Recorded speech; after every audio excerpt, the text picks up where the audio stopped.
বাংলাদেশের টেকনাফ থেকে তেতুলিয়া, রূপসা থেকে পাতুরিয়া, তামাবিল থেকে বাংলা বাঁধ পর্যন্ত প্রতিটি ঘরে ঘরে ইসলামী ছাত্র শিবিরের জনশক্তি তৈরি হয়েছে।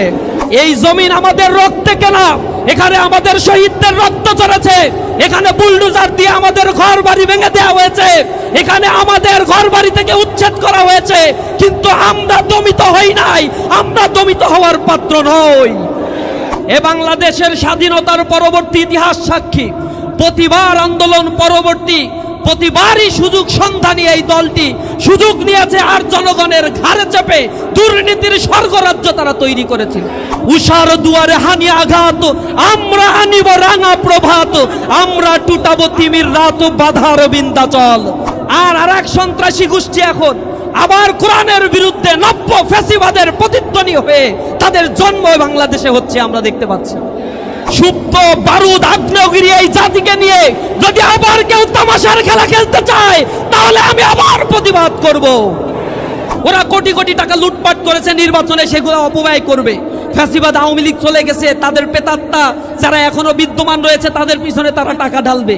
হয়তো এত টাকা আমাদের নাই, কিন্তু আপনাদেরকে এক একটা ক্যাম্পেইনের এক একজন মশালধারী এক একজন মানুষে পরিণত হতে হবে। প্রতিটা ঘরে ঘরে মানুষের কাছে গিয়ে ইসলামের বাণী, কোরআনের কথাগুলো পৌঁছে দিতে হবে। বলতে হবে নতুন এক পরিবর্তনের আভাস এসেছে, এই পরিবর্তনে যদি আমরা কার্যকর ভূমিকা না রাখতে পারি, বাংলাদেশ আবার এক অন্ধকারে নিমজ্জিত হতে চলেছে। আপনারা দেখেছেন নোয়াখালীতে গতকাল এবং তার আগের দিন আমাদের দুটি প্রোগ্রাম হয়েছে। একটা প্রোগ্রাম ছিল যুবকদের নিয়ে, যারা 40 দিন তাকবীরে উলার সাথে জামাতে ছাত্র যুবকরা নামাজ পড়েছে, তাদেরকে নিয়ে ইসলামী ছাত্র শিবির প্রোগ্রামের আয়োজন করেছে তাদেরকে রিওয়ার্ড দেওয়ার জন্য। তাদের এটা মনে ধরে নাই, তারা সেখানে আক্রমণ করেছে। আমাদের ভাইয়েরা আহত হয়েছে, আমরা প্রতিবাদ করি নাই, তাদের গায়ে হাত দেই নাই, আমরা সহনশীলতায় বিশ্বাসী। সন্ত্রাসী কর্মকাণ্ডের মাধ্যমে মানুষের মন জয় করা যায় না। পরের দিন আমরা আবার দারসুল কোরআনের আয়োজন করেছিলাম। সেই মসজিদে যুবদল, বিএমপি এবং ছাত্রদল যৌথভাবে সেখানে আক্রমণ করে আমাদের কয়েকশো ভাইকে সেখানে আহত করেছে তারা। কোরআনের আন্দোলন আমরা করি, কোরআন শিক্ষার কাজ মসজিদের জন্য, কোন রাজনৈতিক দেউলিয়াত্মপনা সংগঠনের জন্য মসজিদ নয়। এই মসজিদগুলোতে যখন এর আগে আমরা দারসুল কোরআনের আয়োজন করতাম, যুব শ্রেণীকে কোরআন শিখাতাম, তখন ওই ফ্যাসিবাদদেরকে দেখতাম পুলিশ নিয়ে এসে আমাদেরকে গ্রেফতার করতে। মসজিদ থেকে আমাদেরকে গ্রেফতার করার পরে সন্ত্রাস বিরোধী আইনে আমাদেরকে মামলা দেয়া হতো, আমাদেরকে বলা হতো আমরা নাকি দেশদ্রোহী, আমরা নাকি সন্ত্রাস, কারণ আমরা কোরআনের কথা বলি। বিসমিল্লাহির রহমানির রহিম। আলহামদুলিল্লাহি কাফা ওয়া সালামুন আলা ইবাদিহিল্লাযিনা ইসতাফা, আম্মা বাদ। রব্বি ইশরাহ লি সাদরি ওয়া ইয়াসসির লি আমরি ওয়াহলুল উকদাতাম মিন লিসানি ইয়াফকাহু কওলি। মানবতার মুক্তির আন্দোলন বাংলাদেশ জামাত ইসলামী তালা উপজেলার উদ্যোগে আয়োজিত ছাত্র যুব সমাবেশের আজকের এই বিশাল জনসমুদ্রে আমাদের মাঝে প্রধান অতিথি হিসেবে উপস্থিত রয়েছেন বাংলাদেশ জামাত ইসলামীর সংগ্রামী সেক্রেটারি জেনারেল, শ্রদ্ধেয় দায়িত্বশীল অধ্যাপক মিয়া গোলাম পনোয়ার, উপস্থিত তালা কলরা উপজেলার জামাত ইসলামী মনোনীত প্রার্থী, বাংলাদেশ জামাত ইসলামীর কেন্দ্রীয় নির্বাহী পরিষদের অন্যতম সদস্য, আমাদের প্রাণপ্রিয় দায়িত্বশীল অধ্যক্ষ ইজ্জাতুল্লাহ ভাই সহ অন্যান্য নেতৃবৃন্দ, উপস্থিত তালাবাসী, আসসালামু আলাইকুম ওয়া রাহমাতুল্লাহি ওয়া বারাকাতুহু। আমি বাংলাদেশ ইসলামী ছাত্র শিবিরের একটি মজলুম সংগঠনের প্রতিনিধি হিসেবে আজকে এই ছাত্র যুব সমাবেশে আপনাদের সামনে উপস্থিত হয়েছি। যে ছাত্র সংগঠনটির উপরে বিগত 15 বছর ফ্যাসিস্ট আওয়ামী লীগ অবর্ণনীয় নির্যাতন, জুলুম নিষ্পেষণ করেছিল, তারা বাংলাদেশ থেকে ইসলামী ছাত্র শিবির জামাত ইসলামীর কণ্ঠস্বরকে রোধ করে দেওয়ার জন্য এহেন কোন চক্রান্ত, ষড়যন্ত্র এবং শক্তি প্রয়োগ নাই যা তারা করে নাই। তারা মনে করেছিল আমাদের গুম, খুন, হত্যা, আমাদেরকে নির্বাসিত করে বাংলাদেশের মাটি থেকে তারা নিশ্চিহ্ন করে দিতে পারবে। কিন্তু আজ 2024-25 সালে আমরা এসে দাঁড়িয়ে বলতে পারছি বাংলাদেশের টেকনাফ থেকে তেতুলিয়া, রূপসা থেকে পাথুরিয়া, তামাবিল থেকে বাংলা বাঁধ পর্যন্ত প্রতিটি ঘরে ঘরে ইসলামী ছাত্র শিবিরের জনশক্তি তৈরি হয়েছে। এই আন্দোলনকে স্তব্ধ করে দেওয়ার জন্য আপনারা দেখেছেন গুম কমিশন রিপোর্ট পেশ করেছে। সেখানে একটি ছাত্র সংগঠনের রিপোর্ট তারা আলাদা করে পেশ করেছে। একক ছাত্র সংগঠন হিসেবে 31% গুমের শিকার হয়েছে শুধু বাংলাদেশ ইসলামী ছাত্র শিবির। বিএনপি, ছাত্রদল, তাঁতি দল, যুব দল, অমুক দল, তমুক দল সব মিলেও 35% হয় না তাদের। তারা নাকি আওয়ামী ফ্যাসিবাদের বিরুদ্ধে আন্দোলন করছে 15 বছর। ছাত্র জনতার আন্দোলনে তারা যে সুযোগ নিয়েছে, এ বাংলাদেশের স্বাধীনতার পরবর্তী ইতিহাস সাক্ষী।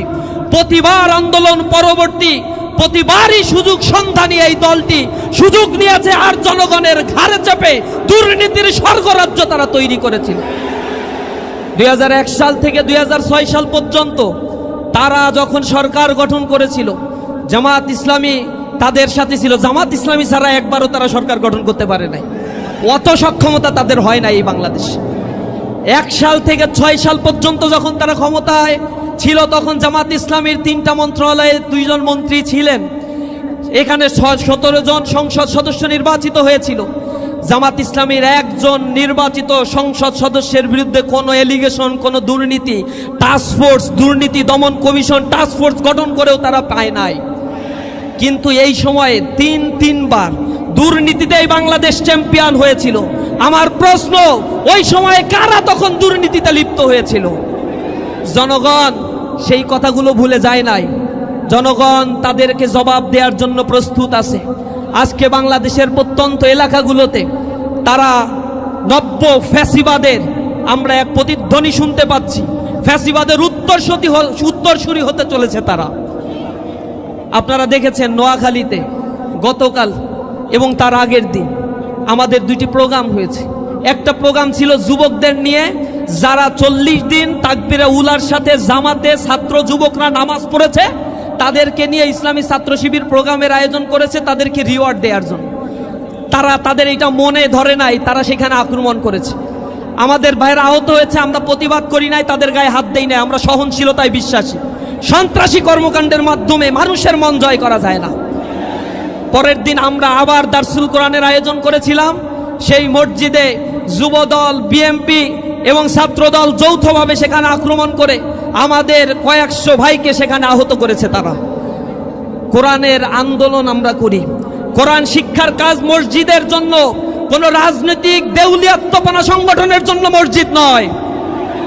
এই মসজিদগুলোতে যখন এর আগে আমরা দারসুল কোরআনের আয়োজন করতাম, যুব শ্রেণীকে কোরআন শিখাতাম, তখন ওই ফ্যাসিবাদদেরকে দেখতাম পুলিশ নিয়ে এসে আমাদেরকে গ্রেফতার করতে। মসজিদ থেকে আমাদেরকে গ্রেফতার করার পরে সন্ত্রাস বিরোধী আইনে আমাদেরকে মামলা দেয়া হতো। আমাদেরকে বলা হতো আমরা নাকি দেশদ্রোহী, আমরা নাকি সন্ত্রাসী, কারণ আমরা কোরআনের কথা বলি। আর এক সন্ত্রাসী গোষ্ঠী এখন আবার কোরআনের বিরুদ্ধে নব্য ফ্যাসিবাদের প্রতিধ্বনি হয়ে তাদের জন্ম বাংলাদেশে হচ্ছে, আমরা দেখতে পাচ্ছি। জনগণ যাদেরকে বিতাড়িত করেছে তা থেকেও তারা শিক্ষা নেয়নি। এই শিক্ষা না নেওয়ার পিছনে তাদের মূল কারণ আমরা যা মনে করি, তাদের দলের মধ্যে ইউনিয়ন পর্যায় পর্যন্ত আওয়ামী ফ্যাসিবাদের পুনর্বাসনের সকল প্রচেষ্টা তারা করেছে। প্রতিটি ক্যাম্পাসে তারা যে কমিটি দিয়েছে, তারা আমাদেরকে বলে গুপ্ত, আমাদেরকে বলে রাজাকার, আলবদর, আশামস, মিথ্যা প্রোপাগান্ডা ছড়িয়েছে। আমরা তাদের প্রোপাগান্ডার জবাব না দিয়ে আমাদের কোরআনের বাণীগুলো ছাত্রদের কাছে কাছে আমরা গিয়ে গিয়ে পৌঁছে দেওয়ার জন্য চেষ্টা করেছি। আপনারা দেখেছেন বিশ্ববিদ্যালয়গুলোতে আজকে নির্বাচন হয়েছে, প্রতিটা বিশ্ববিদ্যালয়ে ছাত্ররা ইসলামী ছাত্র শিবিরের উপর তারা আস্থা রেখেছে। এবং প্রথম ইলেকশন, তারপরের দ্বিতীয় ইলেকশন হয়েছে জাহাঙ্গীরনগরে, তৃতীয় চট্টগ্রাম বিশ্ববিদ্যালয়, চতুর্থ রাজশাহী বিশ্ববিদ্যালয়। একটা বিশ্ববিদ্যালয়ের পরে আর একটা বিশ্ববিদ্যালয়ে ইলেকশন হলে পূর্বের চাইতে আরো ভালো ফলাফল ইসলামী ছাত্র শিবির পরের বিশ্ববিদ্যালয় করেছে। রাজশাহী বিশ্ববিদ্যালয়ে 17টা হল আছে, 17টা হলের মধ্যে ছেলেদের 11টা হল। 11টা হলেই বিপি, জিএস, এজিএস সহ নিরঙ্কুশভাবে ইসলামী ছাত্র শিবিরের প্যানেল বিজয় অর্জন করেছে। এখন শিক্ষার্থীদের মধ্যে, শিক্ষিতদের তরুণদের মধ্যে ইসলামী ছাত্র শিবির ইসলামের প্রতি জানার আগ্রহের পরিমাণ বেড়ে গিয়েছে। এই নির্বাচনগুলো হওয়ার পরে তারা এখন এত রাজনৈতিকভাবে দেউলিয়া হয়েছে, তারা এখন বলে এইসব নির্বাচন ছাত্র সংসদ নির্বাচন জাতীয় নির্বাচনে কোনো প্রভাব ফেলে না। অথচ বাংলাদেশের স্বাধীনতার পরে যে কয়টা ছাত্র সংসদ নির্বাচন হয়েছে, ঢাকা বিশ্ববিদ্যালয়ে যারা ছাত্র সংসদ নির্বাচনে বিজয় অর্জন করেছে, পরবর্তীতে দেখা গিয়েছে সেই সমমনা শক্তি পরবর্তীতে বাংলাদেশের রাষ্ট্র ক্ষমতায় গিয়েছে। বাংলাদেশের মানুষ এখন আর বোকা না, তাদেরকে আর ভুল বুঝিয়ে ঘুম পাড়ানি মাসি পিসির গল্প শুনিয়ে এরপরে রাষ্ট্র ক্ষমতা দখল করে আর উন্মুক্ত লুটপাট হত্যাযজ্ঞ খুন খারাপির রাজত্ব বাংলাদেশে আর চলবে না। তাদের চরিত্র বাংলাদেশের মানুষ দেখে ফেলছে। তারা গণ অভ্যুত্থানে তাদের কয়জন মারা গেছে এই সংখ্যাটা তারা তো ভুলভাল বলে। প্রথমে বলছে 52, এরপরে বলছে 150, এরপরে আবার 88, তারপরে বলছে 800, এরপরে কেউ কেউ ভুল করে বলছে সহস্রাধিক। আমি হিসাব কিতাব করে দেখলাম যা তারা বলে এই কয়জন আসলে জুলাই অভ্যুত্থানে শহীদও হয় নাই। অংশগ্রহণ তারা কতটুকু করছে আল্লাহই ভালো জানে আমাদের। এখন তারা যে লিস্ট প্রকাশ করেছে, পরে তাদের লিস্ট কিন্তু আবার সেখান থেকে রিমুভ করতে হয়েছে, কারণ লিস্ট প্রকাশের মধ্যে দেখছে ওর ভিতরে ছাত্র শিবিরেরও কয়জন ঢুকে গেছে। এখন যখন প্রতিক্রিয়া তখন এটা ডিলিট করে দিছে, এখন সংখ্যা বলে, লিস্ট আর প্রকাশ করে না। লিস্ট প্রকাশ করবে কোথা থেকে? জুলাই আন্দোলনে তাদের নেতারা কোথায় ছিল তাদের আমাদের ভালোভাবেই জানা আছে। সুতরাং তারা গতদিন বলেছে জুলাই আন্দোলনের নেতৃবৃন্দ যারা ছিল, জুলাই আন্দোলনে অবস্থান নিয়েছে, তাদেরকে দোসর বলেছে, ফ্যাসিবাদের আওয়ামী লীগের দোসর বলে আখ্যায়িত করেছে। আমরা এর তিরস্কার জানাই, তীব্র নিন্দা এবং প্রতিবাদ জানাই। আমরা বলতে চাই এই বাংলাদেশের পতাকা নিয়ে, এই বাংলাদেশের সীমানা নিয়ে, বাংলাদেশের ধনসম্পদ নিয়ে কেউ যদি আর লুটপাটের ষড়যন্ত্র করে তাহলে আমি আবার প্রতিবাদে জ্বলে উঠব। আমার এই জাতিকে, সুপ্ত বারুদ আগ্নেয়গিরি এই জাতিকে নিয়ে যদি আবার কেউ তামাশার খেলা খেলতে চায় তাহলে আমি আবার প্রতিবাদ করব। আমরা জীবন দিতে শিখেছি, যে জাতি জীবন দিতে শিখেছে তাদেরকে আর কেউ পিছনে হাঁটাতে পারবে না। কলরোয়া উপজেলা জেগেছে, এই জমিন আমাদের রক্তে কেনা, এখানে আমাদের শহীদদের রক্ত ঝরেছে, এখানে বুলডোজার দিয়ে আমাদের ঘর বাড়ি ভেঙে দেওয়া হয়েছে, এখানে আমাদের ঘর বাড়ি থেকে উচ্ছেদ করা হয়েছে, কিন্তু আমরা দমিত হই নাই, আমরা দমিত হওয়ার পাত্র নই। আমরা জেগে উঠবো ইনশাআল্লাহ। উষার দুয়ারে হানি আঘাত, আমরা আনিব রাঙা প্রভাত, আমরা টুটাবো তিমির রাত, বাধার বিন্ধ্যাচল। আমরা অন্ধকার বিদূরিত করে দেওয়ার জন্য আমরা মানসিকতায় সেই খোদার বাণী লালন করে আমরা আমাদের জীবনকে গড়ে তুলি। এজন্য তরুণ যুবকেরা প্রতিটা আন্দোলনে বাংলাদেশকে গড়ে তুলেছে, পৃথিবীর মানচিত্র তরুণ যুবকেরা পরিবর্তন করে দিয়েছে। আজকে আমরা শপথ নিতে হবে, মানুষের কাছে দিন ইসলামের কথাগুলো বলবো।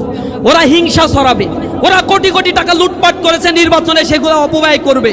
ফ্যাসিবাদ আওয়ামী লীগ চলে গেছে, তাদের পেতাত্তা যারা এখনো বিদ্যমান রয়েছে তাদের পিছনে তারা টাকা ঢালবে। হয়তো এত টাকা আমাদের নাই, কিন্তু আপনাদেরকে এক একটা ক্যাম্পেইনের এক একজন মশালধারী এক একজন মানুষে পরিণত হতে হবে। প্রতিটা ঘরে ঘরে মানুষের কাছে গিয়ে ইসলামের বাণী, কোরআনের কথাগুলো পৌঁছে দিতে হবে। বলতে হবে নতুন এক পরিবর্তনের আভাস এসেছে, এই পরিবর্তনে যদি আমরা কার্যকর ভূমিকা না রাখতে পারি বাংলাদেশ আবার এক অন্ধকারে নিমজ্জিত হতে চলেছে। সুতরাং আমরা এই বাংলাদেশের অস্তিত্বকে, বাংলাদেশের সার্বভৌমত্বকে টিকিয়ে রাখার জন্য আমাদের নিজ নিজ জায়গা থেকে সবাই সংকল্পবদ্ধ হব। আগামীর ফেব্রুয়ারির নির্বাচনে বাংলাদেশ এক নতুন সূর্যের উদয় হবে ইনশাআল্লাহ। সকলকে আন্তরিকভাবে ধন্যবাদ জানাচ্ছি। এই রোদের মধ্যেও আপনারা বসে আমাদের কথাগুলো শুনছেন, আপনারা উপস্থিত হয়েছেন। সকলকে ইসলামী ছাত্র শিবির কেন্দ্রীয় সংগঠনের পক্ষ থেকে অন্তরের অন্তঃস্থল থেকে ধন্যবাদ, মোবারকবাদ জানিয়ে আমার কথা শেষ করছি। আসসালামু আলাইকুম ওয়া রাহমাতুল্লাহি ওয়া বারাকাতুহু।